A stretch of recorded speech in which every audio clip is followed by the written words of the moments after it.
আসসালামু আলাইকুম, সবাই কেমন আছেন? সকাল সকাল যাই গেছি হোটেলে যাইতে সময় এখন হাতের মধ্যে লাঠি রাখতে কারণ কুত্তা কারণ আমি অনেক বিপদে পড়ে গেছি লাগবে যেমুয়ে যাবো হাতে লাঠি রাখবো।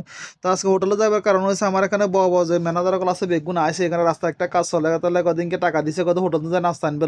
তো আমার এখান থেকে কিন্তু হোটেল কিন্তু বেশি দূর না, কিন্তু একেবারে কাছাবাড়ি না, লগে কিন্তু দোকান বদওয়ানও আছে, মানে বদওয়ান যেখানে এখানে কয় কে জামিয়া কয় আরে।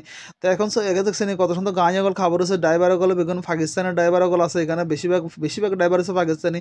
আমি যে সময় প্রথমে কুয়েতে এই জায়গাগুলোতে আমি আসছিলাম, কিন্তু সেই সময় কিন্তু কোনো গাছ টাছ কোনো কিছু, মানে গরমের দিন আসছিল, আমি গরমের দিনে আসছিলাম কুয়েতে, সব জ্বলে গেছিলো। এখন ঠান্ডার দিনে এর কারণে সব জায়গায় কিন্তু গাছ উড়ে যায়, মানে কত সুন্দর গাছ উড়ে যায়, মানে গাছ উঠলে পরবর্তীতে এখানে টোটোগুলো আইবো, টোটোগুলো আনি ছড়াইবো, ছাগল টাগল ছড়াইবো। তো আমার এখান থেকে কিন্তু আসলে কিন্তু দূর না, একেবারে কিন্তু কাছে, কিন্তু বাকালা টাকালা সব কাছে আছে। তো এখন যা হোক সামান তামান লই আবার হোটেল তো আবার কিনা সামাজ চলে এখন জামু যাই হচ্ছে ম্যানেজার যেগুলো আছে সেগুলো নাস্তা এখন দিব আমি একসাথে বই খামু। তো আমিও বর্তমানে যেখানে চাকরি করি এখানে কিন্তু মানে কুত্তাগুলোর কারণে অনেক সমস্যা হচ্ছে, আমি রাত্রে কিন্তু ঘুমাইতে আমার কাছে ভয় লাগে, কারণ এই কারণে রাত্রে ঘুমাইতে আমি লাড়ি লগে রাখি।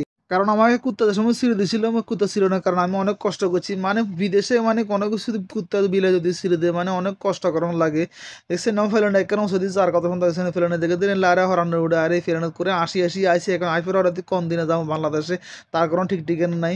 তো আমি যেখানে বর্তমানে চাকরি করি এখানে আমার কাম হলো মানে হারাস হলো দারোয়ানি কামারে, তবে দারোয়ানি কামাইলে কিন্তু চা খাওয়া সব কিছু বানাই দেওয়ার লাগে। আবার মেনাদা যেগুলো আছে মেনাদা গুণের আবার দুপুরে কিন্তু খানা খাওয়াতে হবে, খানা রাঁধতে হবে, আর রাত্রেও কিন্তু রাঁধে দিতে হবে, তো থাকে রাত্রে রাঁধে দিতে হবে, নাহলে কিন্তু দুপুরে কিন্তু গুণের খানা খাওয়াইতে হবে বা রাঁধি খাওয়াইতে হবে। এটা হলো মানে এগুলোর সে আর তো আসলে কিন্তু কিছু কিছু কাজ কিন্তু ভালো লাগে না, মানে খারাপ লাগে, নিজের কাছেও খারাপ লাগে, বাত কবার আনতে যায়, মানে একদিন এলে এক হিসাবে চলে, এখন কিন্তু প্রতিদিন এখন বর্তমানে প্রতিদিন চলে গিয়ে হতে চলে এখানে, মানে একটা রাস্তার কাম করার কারণে তাহলে ম্যানেজার এখন বেগুন ইয়ে।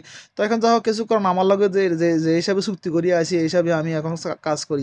আমাদের সেনে বাবা সেনে শেওয়ালা এখন সালার ইয়ে বাংলাদেশে লইয়ার বাই হয়েছে ফরিদপুর, ইয়ে বাই হয়েছে ফরিদপুর। তো যে এর বেতন হয়েছে দৈনিক কিন্তু 20 দিনের করে বেতন। তো যদি কুয়েতে যদি দৈনিক যদি 20 দিনের বেতন তাহলে বাংলা অনেক টাকা, মানে প্রায় 80,000 টাকার মতন। তো অনেকে মনে করো যে আসলে কিন্তু এগুলো কিন্তু দাম নাই, কিন্তু আর যারা কিন্তু এই বড় বড় শেওয়াল তাহলে এগুলো চালাতে পারে কিন্তু এগুলো কিন্তু বিদেশে কিন্তু অনেক টাকা দাম। তো মানুষ কিন্তু অনেক কিছু বুঝে নাই, কিন্তু যে যদি হাতের কাছে আমার থাকে কিন্তু বিদেশে কিন্তু অনেক পয়সা আছে, যদি যদি এর বেতন যদি 20 টাকা করে যদি বেতন হয় তাহলে 5 টাকা করে নিব, যে কফিলে কমিশন নিল হেয়ার আরও 15 টাকা করে থাকবো। তারপরেও মানে অনেক টাকা দিচ্ছে নেই, এই রাস্তা দিয়ে কাম করতে সময় অনেক টাকা খরচ করি, কারণ এক ছোট্ট কুদ্দুর রাস্তা, মানে অল্প কুদ্দুর রাস্তা, এই রাস্তা করতে বিদেশে কিন্তু রাস্তা কামকল করা তো অনেক মানে হেভি করে এই কারণে কোনো গাড়ি করে কোনো সমস্যা না, বা রাস্তাও কিন্তু ঢাবে না। এই কারণে মানে আমি দেখছি যাচ্ছে 4-5 জন দল এখানে রাস্তা কামের রাস্তা এখানে ডলতে আছে, মানে এক দফা ফানিদের, এক দফা মারিদের, একদম মানে বালুদের।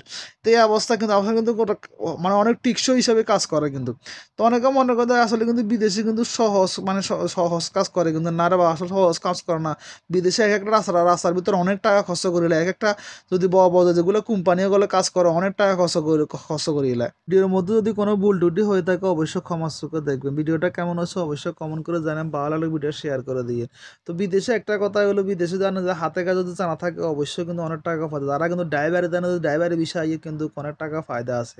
কারণ যদি হাতের কাছে কিন্তু বিদেশে কিন্তু অনেক টাকার দাম, কিন্তু অনেক দেশে এদের শেওয়াল চালায় এবং কি লোলা চালায়, ওই ছোট গাড়ি একটা চালা দেখছেন এটারও কিন্তু অনেক টাকা বেতন।